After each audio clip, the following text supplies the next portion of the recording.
This has been a really exciting and full week we call it Hive Week Homecoming. It's a new tradition here at the BAC. We didn't used to have a homecoming, which is kind of amazing. And so now we bring our community together, alum as the focus, but we bring our entire community together for a week of events and activities. And BAC Talks is a big part of that. And that's where we really showcase the thought leadership of our alum, our partners, and our collaborators, focusing on a topic. And this year's topic is entrepreneurship and innovation by design, something that we do here at the BAC. So today is day 2 of BAC Talks, and we are, give me one second. It's day 2. Like yesterday, we had a really interesting and informative and thought-provoking series of presentations and conversations exploring the topic, entrepreneurship and innovation by design, in the world, in the field, and at the BAC. President Daas opened us up with the idea of an inconvenient education, one that shifts from performative learning to something much more powerful, students asking themselves, what is worth doing, and then doing it. It's a model that places ownership of learning and ultimately creating into the hands of our students, preparing them to lead and solve real problems with an entrepreneurial approach, something we see take shape here at the BAC through our practice-based model. Many of us are very familiar with it. We then heard from a BAC alum who is putting this model into action, taking work developed through his thesis and transforming it into practice by scaling innovative, sustainable window technologies that address one of the most persistent challenges in building performance. And then finally, we heard from one of our faculty who examined the evolving role of AI in urbanism through research and in the classroom here at the BAC, exploring how these tools are beginning to influence decision-making, design processes, and the future of cities. And last night, as part of our Hive Week, we came together to celebrate our champions, many of whom are here in the room today, honoring those who make this community and our students thrive through supporting the school in many different ways, including scholarships. Followed by an inspiring keynote with Tanya Nyack, who is a design celebrity. Many of us have seen her on HGTV, and who also really embodies entrepreneurship by design and through design and with design. And then we finished with our Alumni and Friends Awards, recognizing the incredible work of our alumni and partners shaping the world through design and addressing some of today's most pressing challenges. This morning, we met many of our funders and sponsors, and they had the opportunity to meet students that are our scholarship recipients. I'd really like, actually, the students who are here today, because you're really the center of all of this. Could you stand so that we can just acknowledge you and thank you for being here? Thank you.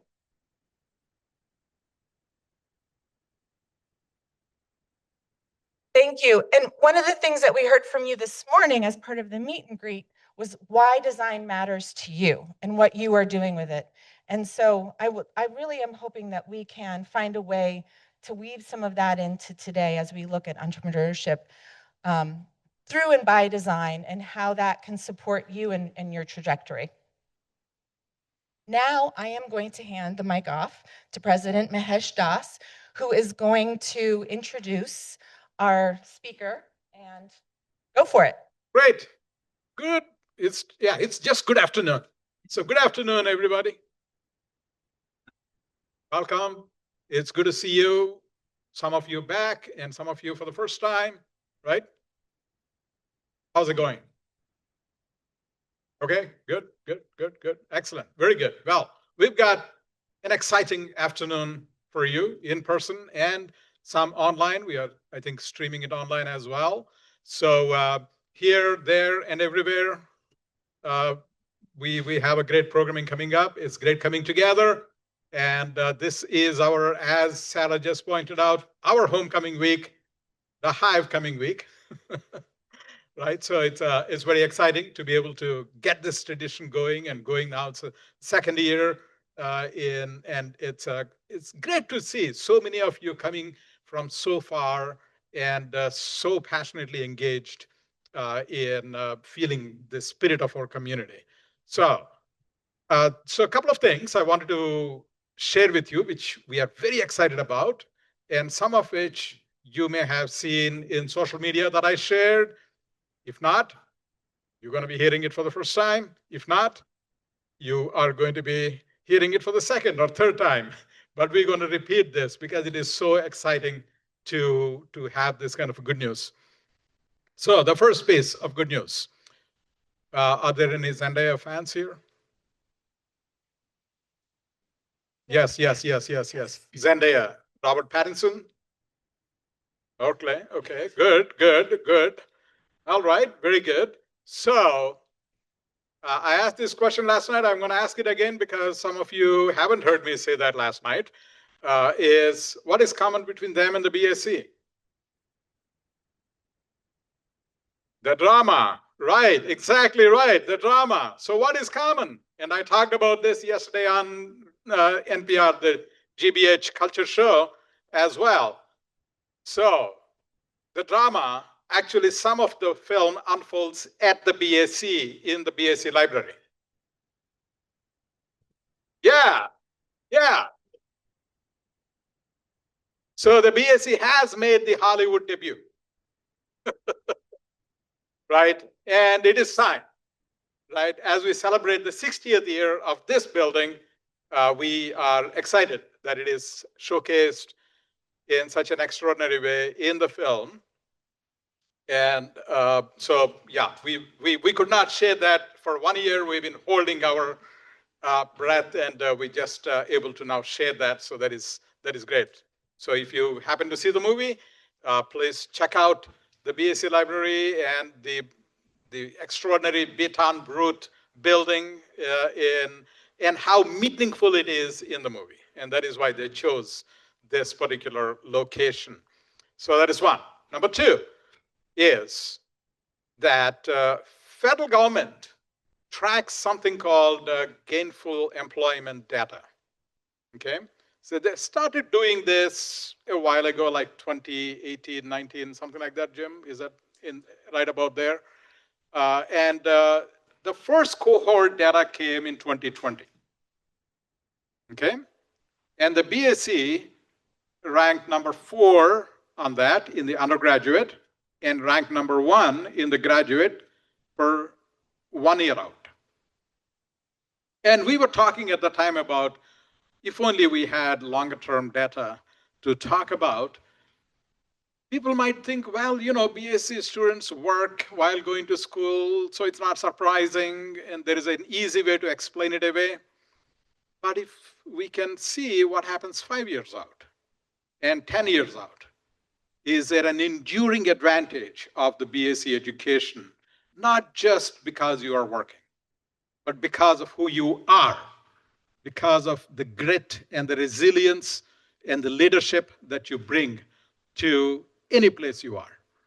And so the 5-year out data just been published, and the BAC's undergraduate program ranks number 1 in the country.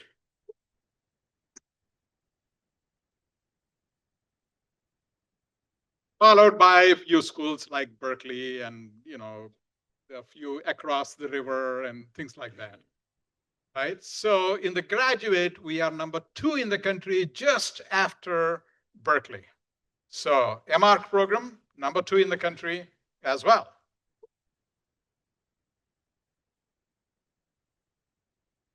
Yeah, I was just talking to the dean of Harvard, a good friend of mine, and it's a good school. It's a good school. And so I was just talking to her, and they are number 7 on the list, 5 years out. Right? So it's just a comparison, not that it is, we are very proud of what we are able to accomplish and our graduates are able to accomplish and how the world truly, truly recognizes and rewards. These data we are so excited about because it is better than any of the rankings out there. Not that we are not doing well, because we are ranked number 4 and 8 in 2024 and 2025 in the niche rankings. That's okay. But this is very enduring data. This is concrete data. This is the most objective evidence there is for the quality of education we provide and the kind of a quality of career path and who you become by coming here. So that is just extraordinary. So we are absolutely excited about that, and we are going to keep tracking, and we'll see what happens in 10-year-old data as well. I have no doubt we'll continue to do well. So those are just a couple of pieces of great news. And now that's what brings us to here today at this particular Hive Week and the BAC Talks Symposium.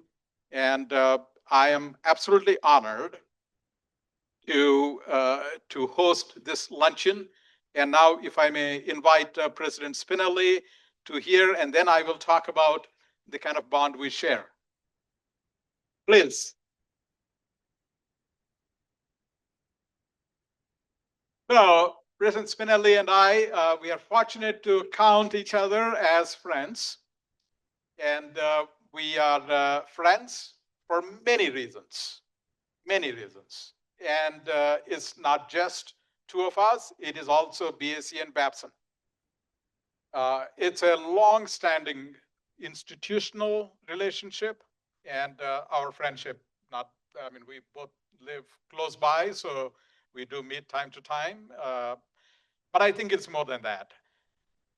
Of course, Steve is first and foremost known to us as Kate's father. Right, Kate Spinelli. Let's give a round of applause. So Kate is our graduate, and she's our graduate because Steve brought her here. And he will tell the story. I won't preempt it, but let's say we are excited. So he is a parent of our alum and a big fan first, and then he encouraged Kate to join us, and now he is a parent of our alum.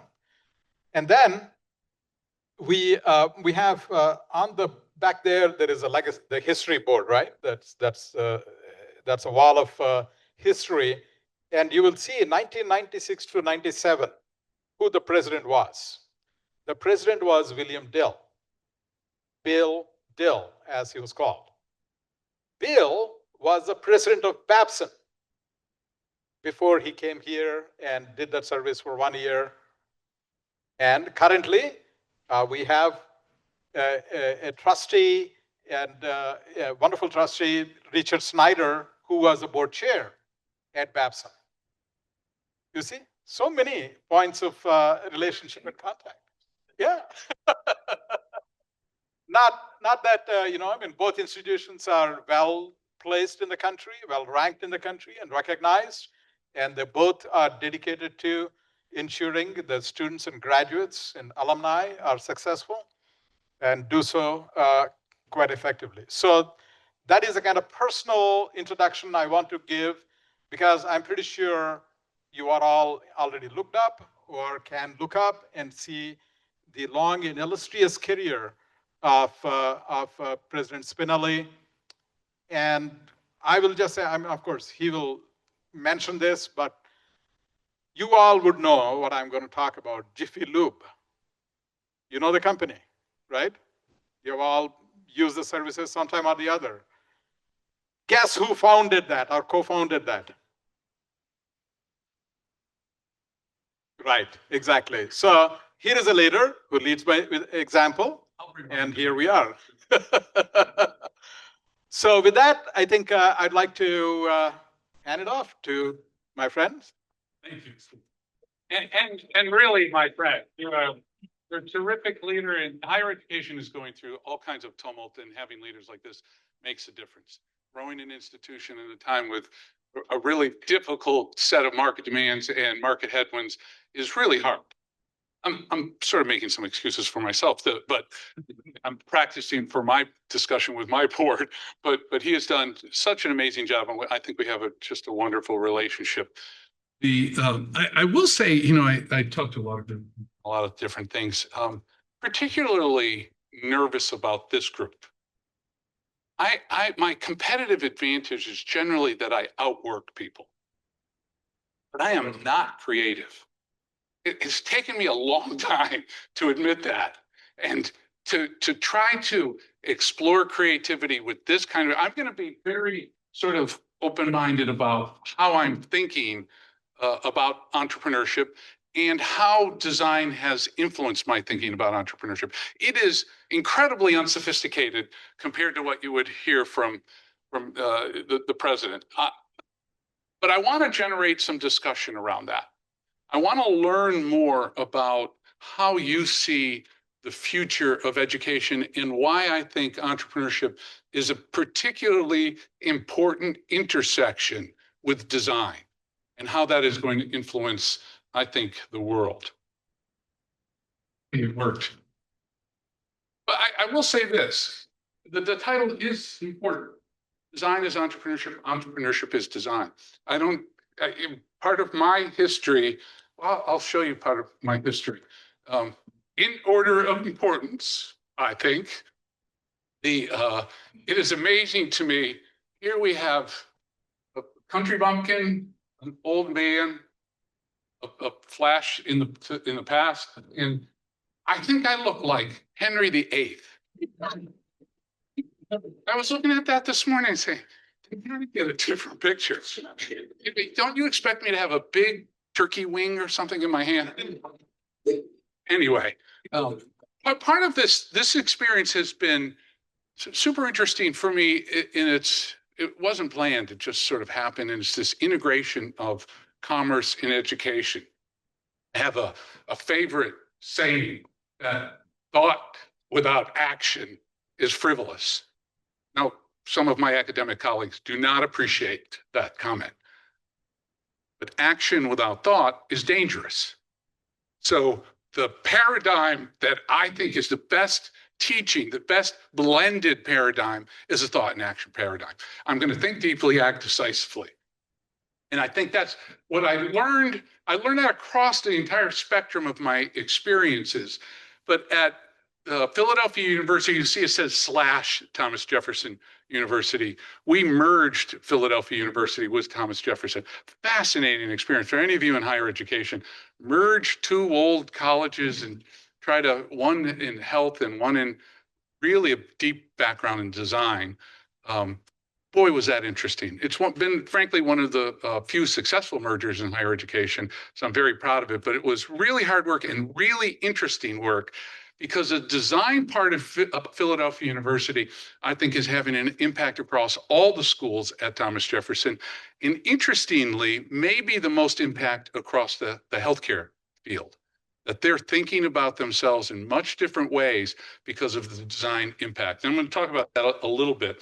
I will say it's interesting, of the 4 companies that I've been involved with, I'm the chairman of the board of Planet Fitness. If you're a Planet Fitness member, thank you. I appreciate your business. If you're not, consider joining. I can't help.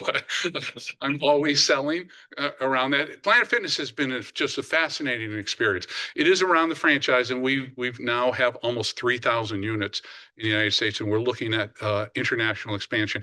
And it is a statement about health and welfare and a global perspective. It fits into the expanded view of the world. I think that is important. Now, here's the thesis I have. Here's where I try to pretend that I'm a professor again, where I think about the phenomena as a flow of information and a flow of behaviors and activities. And what I learned from design is imagining preferable futures. You'll think of better words, and I would encourage you to look at this and say, here's how we can fix this, Steve, or certainly improve this. I would love that kind of input. This is really a nascent set of thoughts that brings my experience at Philadelphia University and my experience at Babson together to try to teach people to be more design oriented in the way they manage their businesses. It is a foresightful way of thinking about things. I'm thinking about designing something means I'm working into the future, and having people pull their heads up off their current activities and into a horizon is really important to see a broader scope. And I think that interfacing with the market is important. Listen, Babson is the business equivalent of a music conservatory or a design school. Everyone there is going to be Elon Musk or someone of equal importance. They all think that they're going to. The reality is some of them really do. And we have, they're going out and we have 45,000 alums. We have more entrepreneurs per capita than any school in the world. So they're constantly thinking about what do I create for the future. That's a design thinking mentality in my world. Entrepreneurship, making those futures real, understanding the uncertainty. There is a risk return scenario here. You cannot have return without risk, or it becomes so small that it's almost negative. Risk and return is an immutable paradigm. And what we try to do is to reduce the risk and increase the return. And that big delta is the motivation to apply capital and time in your career to creating something new. What we do in business is we tend to measure that more acutely. How do we measure it? This is where I pretend I'm not. Oh, that's way too sophisticated. He said EBITDA. No, I'm not going to ask how you know that. Yeah, I would have been a little more base. I might have said money. A little less technical. Do I have a margin? Are people willing to pay for it? And the part that I think is important, especially for those who are in the creative realm, is if they are willing to pay more, they see the value you're creating. It is a reflection. Market demand controls the future of your activities. If they see value, they'll pay for it. Don't devalue what you do, create value.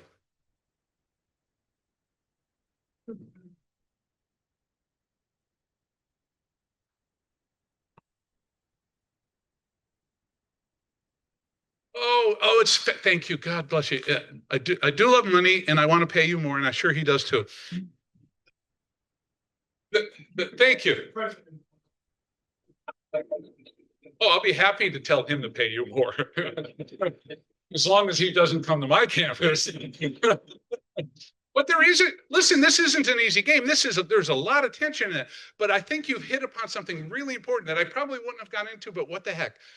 When you're talking about value, you have to ask, what is value and for who? And I tell you, you will not get consistent answers. Value for me is beauty. Value for me is money. Value for me is margin. Value for me is healthcare. Value for me is getting to heaven. I don't know. But your job is to understand it better.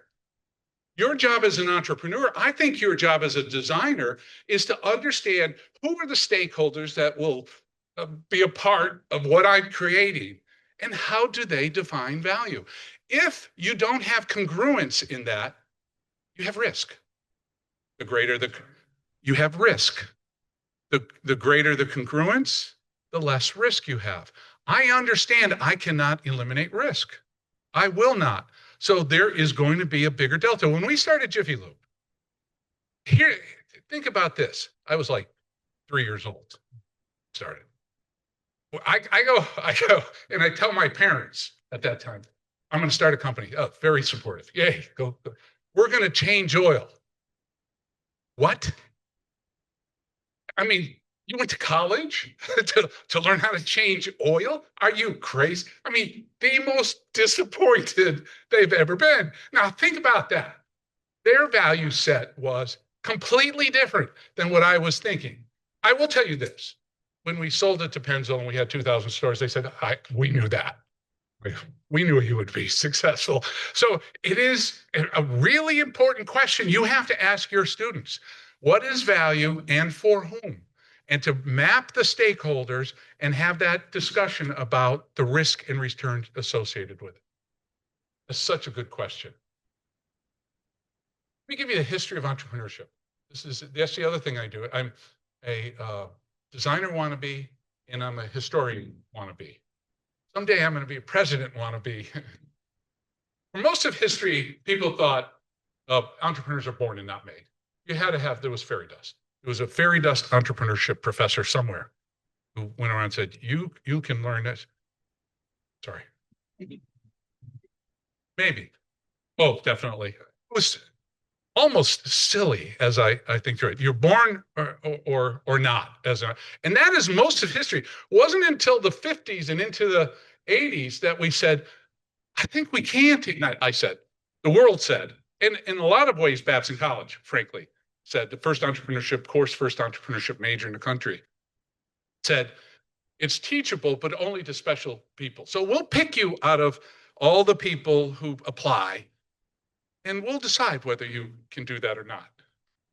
Then in the 1980s, and I think up until 2010, it can be taught in varying degrees to everyone. You can learn reading, writing, arithmetic, and entrepreneurship. Yes, if you get all of those, that you have a better chance of a successful life. So we should be teaching entrepreneurship at some level to everyone, or certainly we can teach it to everyone. Then there is this flip in the market that says the amount of change, the risk, the convulsion in the marketplace maps to entrepreneurial behaviors that if you can understand it, and we have been able to teach that, we better teach it. That it becomes important, it must be taught, it becomes core. And you can see in business schools across the world, not just in America, the increase in entrepreneurship being taught from 2010 to the present goes from about 400 schools to 4,000 schools. It is a 10 times growth in both the coursework and the breadth of that coursework. And if you, for those of you who are scholars, if you look at the literature and the amount of academic research being done, it exploded over that period of time. So we got better at it. That's important framework, important foundational work for why entrepreneurship is being taught better today than ever before. We think that around 2019, now around 2019, Babson said this. So when Babson says it about entrepreneurship, we want everybody to say, yeah, it must be true. We'll see. You know, we're being tested on this as we speak. How is the market going to respond to this? We think that it must be taught, and it is a form of leadership. And I'm going to talk just quickly about what I mean about that. Now, I'm quickly getting out of my scope here, but I'm trying to impress him. So I have to try. And he's an incredibly tolerant man. So when I screw this up, he'll forgive me and write me kind notes about how I can make it better.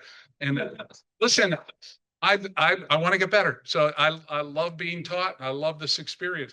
The designers are ambiguity and the entrepreneurs ambiguity.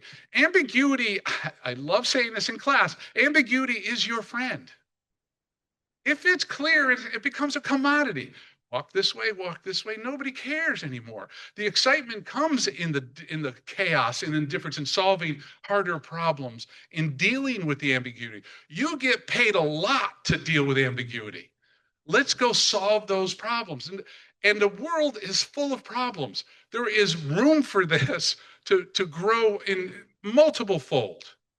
Now, I don't know if I have these exactly right. What is the nature of ambiguity from a designer's perspective? Did some homework, asked some questions, but I got to learn more. So I really do mean I'd like to understand better. You are constrained in certain ways. There is ambiguity in what you do in certain ways. How do you deal with that? I think that's entrepreneurial thinking. I have a vision for what the future could look like. I have all these constraints. I got to figure out how to manipulate those strengths to create value. That is exactly what we talked about at Jiffy Lube. That is exactly what we talk about at Planet Fitness. We're designing business models to try to make the world a better place. We're acute about getting paid for that, by the way.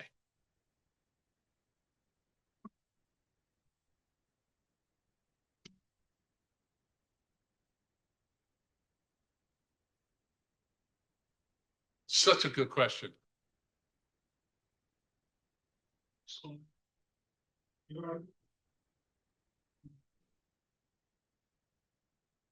Yeah, I would suggest, no, I'm not going to say, I was going to say that Harvard was glomming onto other people's work in that the design thing, but I'm not going to say that. Harvard did a very good job of publishing and using their network to talk about design thinking and how does and I think that design thinking came somewhere in here is where it started to get published in business-like approaches. I think.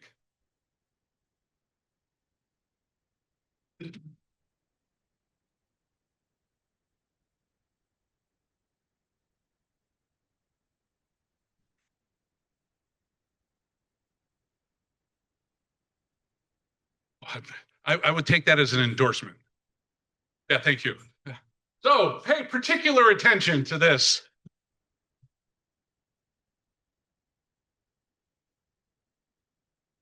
And here is some reflection on the methodology.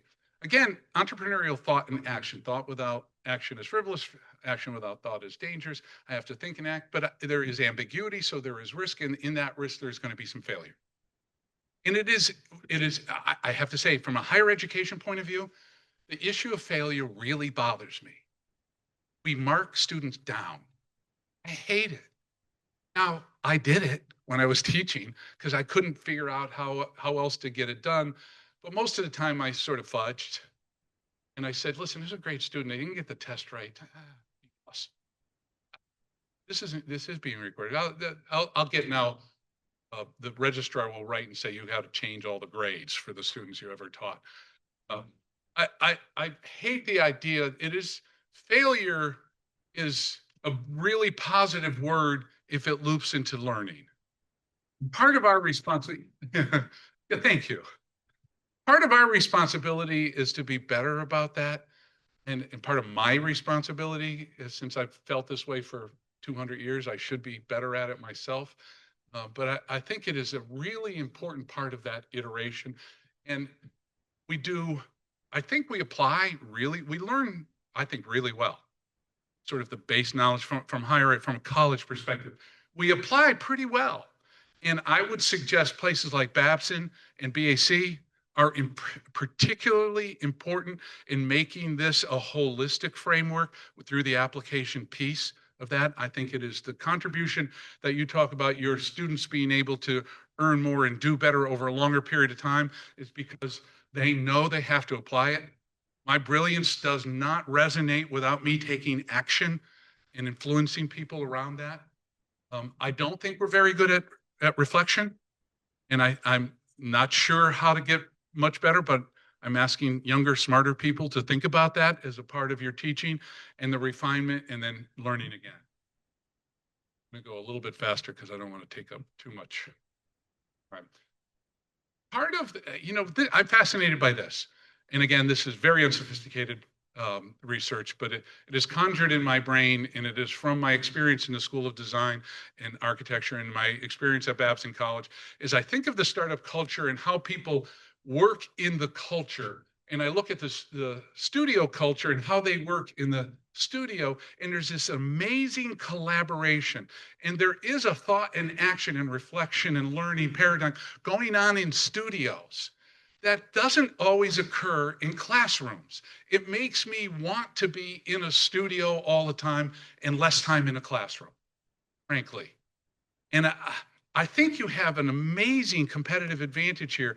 And if we can figure out how to do more collaboration around the economic model and the strengths and weaknesses of design versus business, we come to a better conclusion and a better education. This is fun for me. I developed, this is a new, remember I'm a retailer, I sell. This is our new Exec Ed Center going up as we speak at Babson. So the ground has been cleared, the foundation is now beginning to be poured. I can't wait to get it open. It is our next step into lifelong learning. I want to be your learning partner. I love saying this. Most of you have someone you call your doctor. Many of you have someone you call your lawyer. How many of you have someone you call my educator? You might say alum, but alum means I'm done. I want you to own it.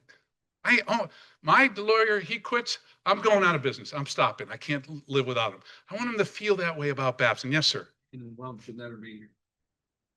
No, I agree. No, I agree. But for a lot of them, it means that. It means the president's going to call me and ask for money. That's what it means. And for the most part, that is sort of what I do. So I'm reinforcing that. I should be saying you need to keep learning. But I've got to be able to deliver that learning. It is not, you don't have time. Most of you don't have time to come back and get an MBA or a DBA. You should check it out, by the way. We just started a DBA program. The DBA students, there are 18 of them. They have more years of work experience, Babson DBA class, than most doctoral students have of life. Got to think through that a second. It's very cool. Yeah, they've been out of college working longer than most PhD students have been alive. I think that's super cool. Let me go through this very quickly. This is a model we developed with a guy who is an absolute genius. I hate to admit it, from Harvard, a guy named Jeff Timmons, who has passed. But he was just absolutely a genius. And we worked on this together. And we talk about opportunity, resources, and team as the three key components to the entrepreneurial process.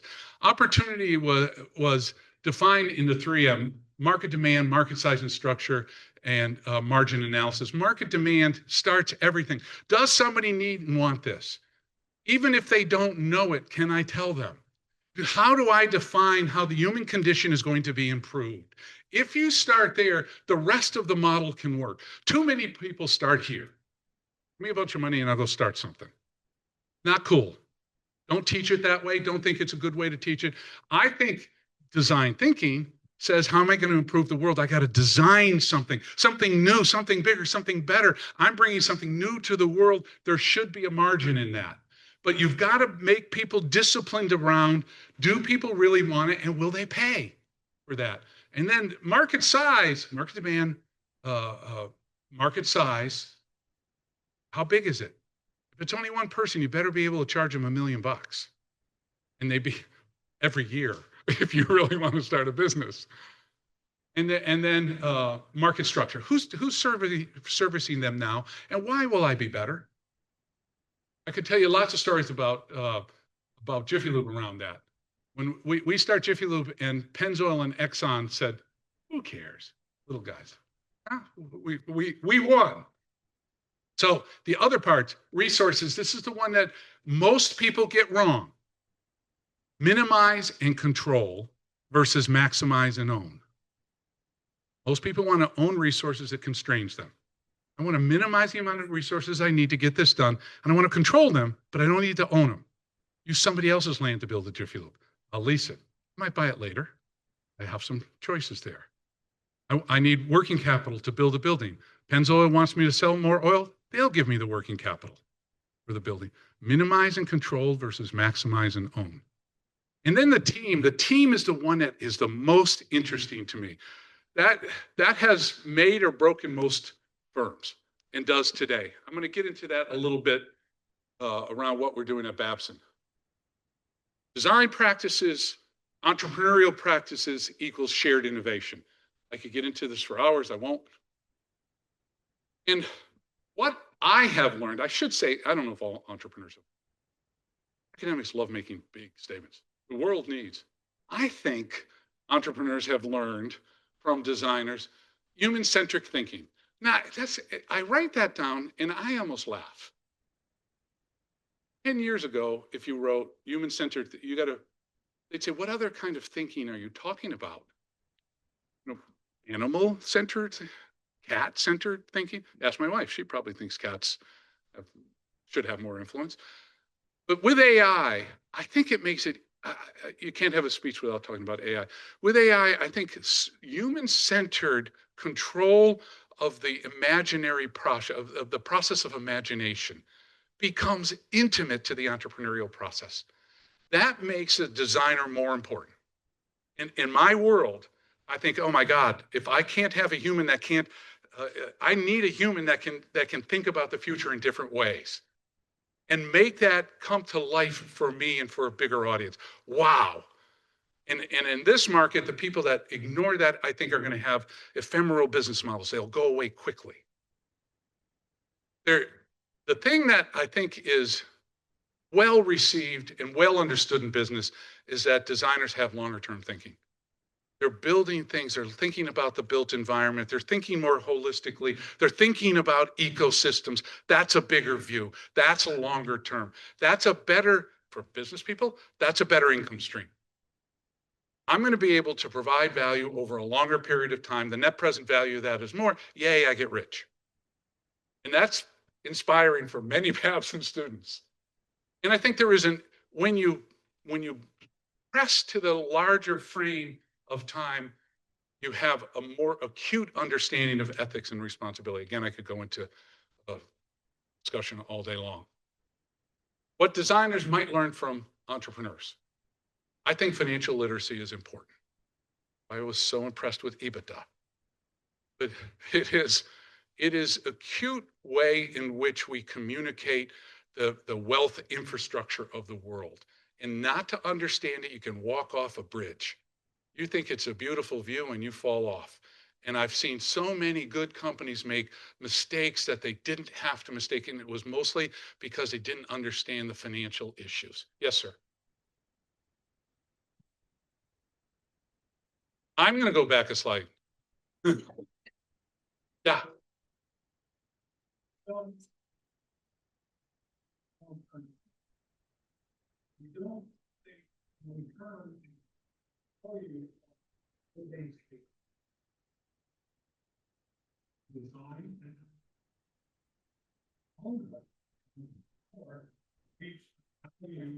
That value of I don't think they're designing the buildings. Here's the building, it's not serving anything long term. Here's the difference, I think, is I think I understand both of you, which should be frightening to most of you. He's saying, listen, I get a deal to design a building. I build a building. I'm off to the next building. I don't run back and say, how'd that go? And some do. Yeah. And I would disagree. We could have a long discussion. I would disagree. You build 3 buildings that your clients love, the 4th building, the 5th building, the 6th building. I want you building my building. As a matter of fact, my next 10. So they've got to think longer term. And when you build the building, and I see every designer do this, they say, I want this to last forever. And you can almost feel the emotion. It's beautiful. I've built a lot of buildings. Jiffy Lube is not an attractive building. It is a cool design. And someday I'll walk through that with you. Cool design. But you get an architect and I say, I need a flow through. I need a turning radius I need sight lines like this. They describe it to me. You think it's a love letter. Look at the sight line of that. That's a passionate understanding and a belief in a long-term impact that it's going to have, I think. Sometimes clients make decisions short term. Try to explain to people, this building might last 200 years. Do you really want to screw it up now? Yeah, it could help you. That's where I think the business interface is important. So if you go to a client and you say, talk to me about value creation, what is your definition of value? My definition of value is I want to cash out in 3 years. It's legitimate. I can have that. You can't tell me I don't want to cash out in 3 years from this. You take the contract understanding what value creation is for them. Now you might say, I think I can optimize that 3 years by building a building that's 30 years because they'll pay you for that time. And that's where financial education might help the designer. And that is in the interface with the marketplace. That's exactly the discussion I love to have. Completely different clients. Good. It's more complex. You'll get paid more in the long run when you satisfy them. Give me ambiguity. I'll find a margin. Here's where I think is the great intersection. Design, engineering, and business. I could talk for 2 hours on that. I will not, because it's been really long here and I only got 2 minutes left, and I want to get to this. I believe that traditional leadership models have failed. It has not worked. The world is too complex, and the hierarchy, as illustrated by most organizational charts is broken. I'm not saying I don't think it works. This is way too, no, it's still too gentle. I think it's broken. And I think some of the tension we're seeing in the world is because the leadership model is broken. And what do we expect if we're leadership less? So we need more leadership. And I believe, not shocking coming from the Babson College president, I believe that entrepreneurial leadership is the key. And we have invested very heavily in understanding the different components of the current state of the world and need for leadership and what those characteristics are. Now, when I say we've invested heavily, we hired a number of faculty whose specialty was in leadership and in entrepreneurship, and not in entrepreneurship. We have a psychologist, we have a biologist on a part of the team, and we did now in a 7-year research project on what is the evolution of leadership. And we're publishing papers all over the world on entrepreneurial leadership. The world is hungry for this new information. I find it the most exciting thing I've ever done in higher education. And of course, remember, I'm a retailer. What do retailers do? They sell. So we also have a digital introduction to it. I'm going to do, we did an experiment and I said, does anybody care? I mean, what's the best way to find out if anybody cares? Ask them. Yeah, do you care? And if they say yes, you say, okay, let's talk more. They say no, I try to convince them they should care. So we said, okay, we're going to do these, and we're going to create a module on entrepreneurial leadership after we put all this intellectual capital together. And then we said, we want to sell 1,000 of these in one day. Said to the marketing department, could we sell 1,000 units of this in one day? So they got 1,286, which is a remarkable statement about the change in the business model, how we have to deliver education where the customer needs it, where the learner needs it, not where we are. And the digital implications of that, the implications, could we teach now 4,000 students, but we have executive education and other programs. We do about 10,000 learners that we touch. I said, could we add 2 zeros to that? Could we touch 1 million learners a year? Little Babson College. And touching means they have to pay us something to make it a little more challenging. And we're going to do it. We're going to try it. I don't know if we're going to do it. We'll do something. If we do, I'm going to write do you have a list of people here today? We'll figure out, and I'll send you so you can do that free. It would be fun for you to sign up but what I would ask you to do is just send me a note, say, this sucked, or God, life-changing, or whatever, whatever real emotion you have in reflection of that. I'd love to hear from you. It'll help me understand you a little bit better. But the big message in this, Scott Taylor is a genius. He's a psychologist. He's got a PhD in psychology and a DBA from super good schools. I forget, Carnegie Mellon and Berkeley or something like that. And he's a genius. But it is more about the dynamics that enable collaborative action in communities in pursuit of an opportunity. That's what we all really want. I don't want to have a boring day and not do anything new or different and just exist. I guess there's some small percentage of the population. Most people aspire to something more exciting, more beneficial, more interesting, more happy, more fulsome. Now, how do we bring them together in this world? He would say that's the key. Values-based entrepreneurial leadership. So I think there is the culmination of markets and mission, what the designer thinks, what the entrepreneur thinks, leads to an entrepreneurial designer. And I think that there is a massive input in a disciplined approach to the economic model, the business model that needs to drive it, and the design thinking that underpins it and creates a tremendous value. Phew, 1 minute. I'm 1 minute over. I'm sorry. I hate being late for stuff. Yes, ma'am.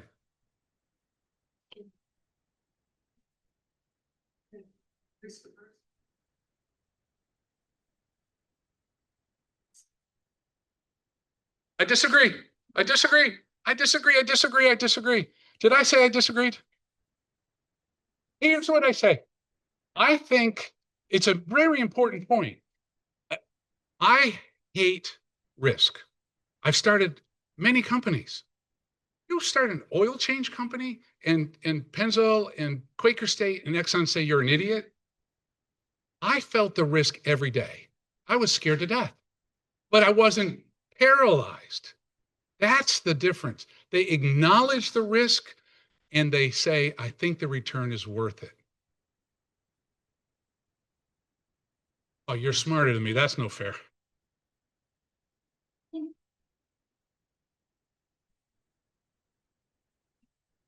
I know scary people. Yeah. Oh, I love you. Thank you. Did we pay you?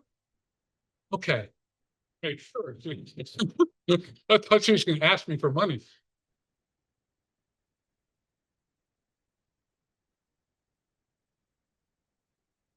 Yeah.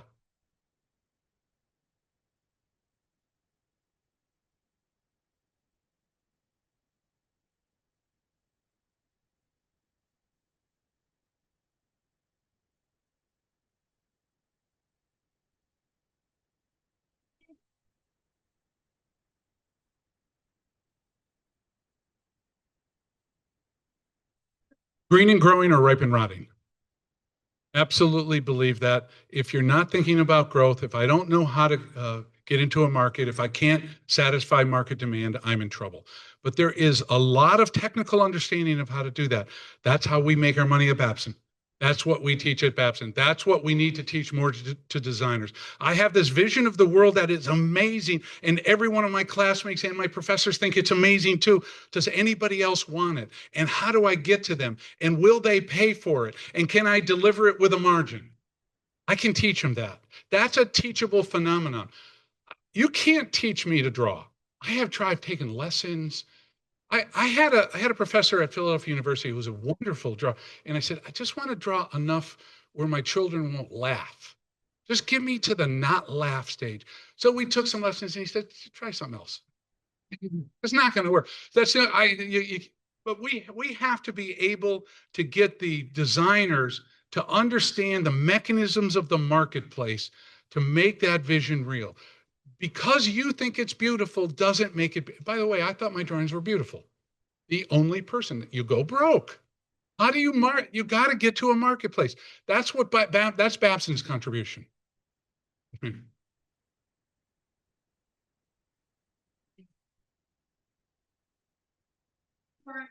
long-standing bid in although early architects being not being did. The interface with the market. The first time. Allergy in our entire profession. Facing for the purpose of I think so, and a little bit of my leadership. I think like where are the guardrails?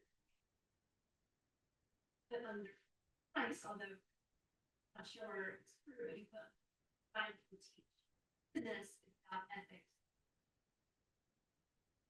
Where are the guardrails on tiering? I mean, I think you want to make money, you want to make a lot of money, you want to do it so that fund important projects, but our profession has serious allergy.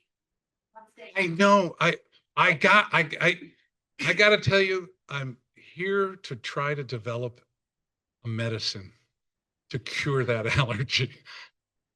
I'm desperate for you to believe that the value you create is appreciated by the person that gives you the money.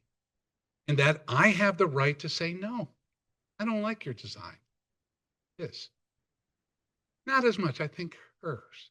That's my right to do. I don't think, and that's number one. Market demand is the principal gauge of value. So you may think it's the most valuable thing in the world. They may not. You better get aligned. So you better understand the nature of your market demand.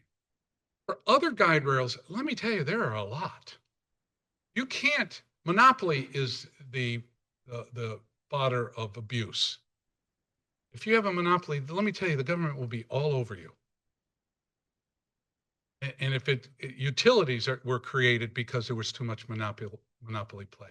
I think there are guardrails. I think you have to say to your students, tell me why you think the marketplace thinks there's value. The market, by the way, what is the marketplace? Let's be clear. Yes, people.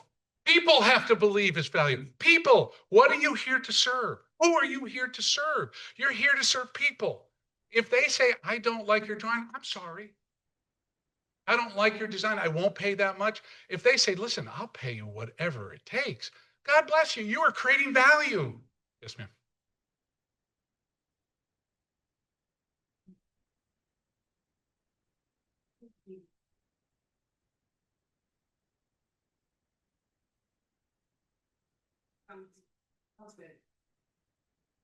What did you do at Babson to check on actual leaders? That is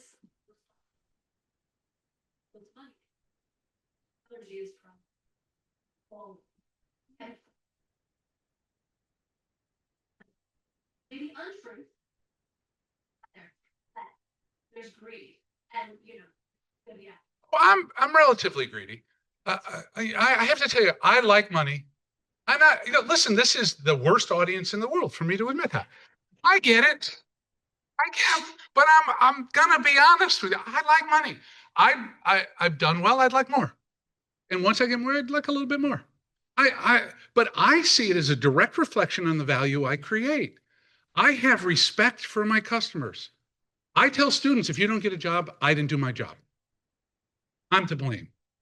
I charge them a fortune for a Babson degree, and they go out and get jobs, and they create value, and they're happy. I did my job. I've got to understand the nature of market demand, and I have to be honest about what my role is in it, or the competition should beat the heck out of you. I tell you, the most lucrative margin, this will blow up in my face. The most lucrative margin that I've ever seen is illicit drug dealing. It's unbelievable. Illicit drug dealing. It's unbelievable how much money you could make. I don't think we have any Babson graduates in that business. If you look at how do you define value, if it is just money, you'll likely fail. That's what I teach students. You'll be driven by that and it's likely fail. Am I solving a problem? Do I feel good about it? Are my students getting a job? Are they having great careers? Are they leaders in their community? Are they doing great things? Yeehaw, I have done my job. So you need to get back to what that value creation definition is. And you need to serve people that you can serve and create value for and charge them for it.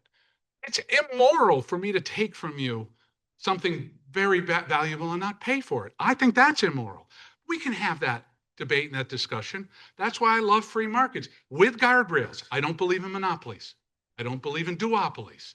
I think there has to be regional competition. I believe that the government should have infrastructure that serves a broader marketplace.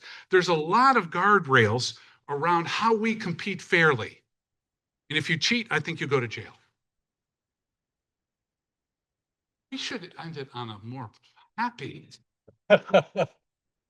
I will tell you that I love being here. I love the energy of the room. I love the sense of mission that is so evident every time I come to this place. I feel like people want to change the world in a positive way. You've done a great job. Thank you for inviting me. Thank you, Steve.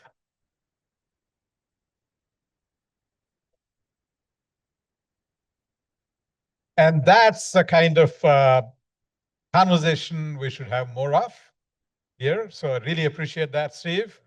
Really, engaging the audience is how I would put it.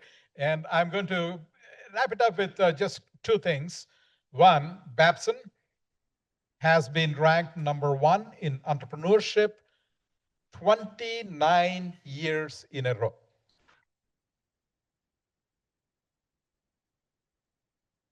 And Babson is now ranked #2 on Wall Street Journal's best colleges in the country, not business, best colleges. Yes. So that's his leadership, and congratulations. And thank you again, Steve, for coming and energizing us and having a lot for us to think about and challenging the notions. I think that's the kind of a conversation we needed, not just from preaching to the choir of designers talking to designers, but I think this is very energizing. Thank you. I appreciate it. Okay.